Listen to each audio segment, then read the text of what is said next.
Vážení cestujúci, volám sa Branislav Jobus a pri príležitosti mesiaca knihy vám v nasledujúcej chvíli prečítam úryvok zo svojej knihy Muflon Anciáš a jeho spanilá jazda. Táto kniha je tiež súčasťou projektu Knihobežník. O prvej jazde kamiónom a o tom, ako sa Muflon Anciáš s dážďovkou Milicou skamarátil. Víkend ubehol ako voda a týchtivý Anciáš sa nevedel dočkať svojej prvej jazdy kamiónom. Rozlúčil sa s maminkou, obliekol si svoje milované tepláčiky a hor sa do novej roboty.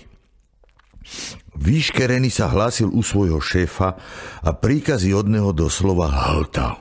Pôjdeš do Užgorodu, tam vyložíš magnety, ktorými máš natrpaný celý kamión, potom si dáš povinnú prestávku po jazde, naložíš plný kamión špeciálnych ukrajinských klincov a šľaháš ďalej. Je ti to jasné?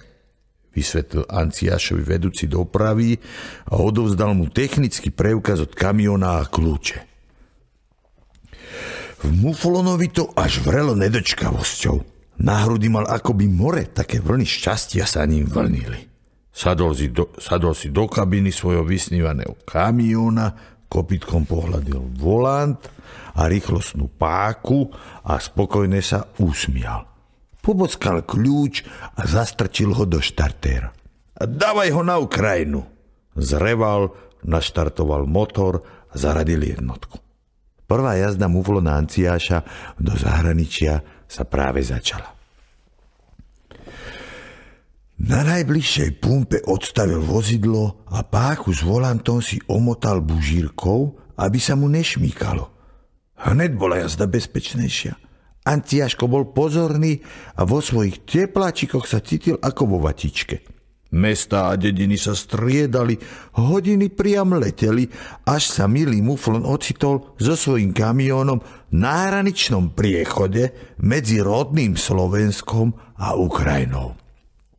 Dobrý deň, prajem, colná pasová kontrola, čo veziete? Magnety, pán colník, nech sa páči, tu sú doklady, reagoval pohotovo Anciáš a vychutnával si, ako zvláda situáciu. Všetko prebehlo bez problémov a Anciáš zamieril rovno na Užgorod. Ako si tak pokojne drapka kopytkami o pedále, zrazu spozornie a riadne dúpne na brzdu. Čo to tam bolo na ceste? Ten červený pásik, po ktorom som prešiel, čo to je? Anciáša prepadli obavy a okamžite odstavil vozidlo ku krajnici. Utekal pár metrov náspäť, aby sa presvedčil, či je všetko v poriadku. A nebolo.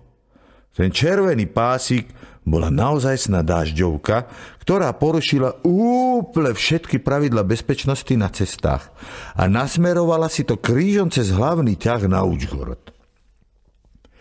Priechod prechodcov tam veru nebol.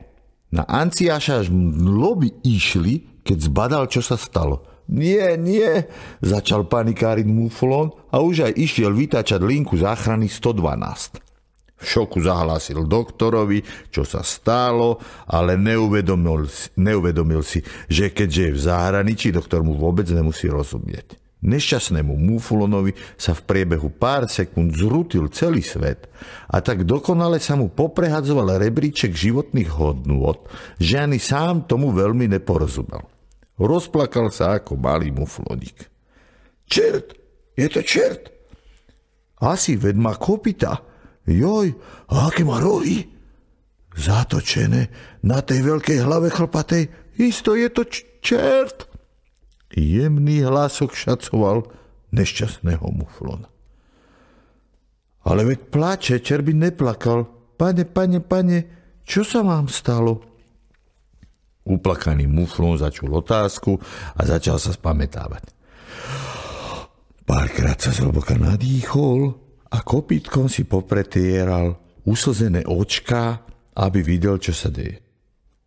Ďakujem za pozornosť a želám vám príjemnú cestu.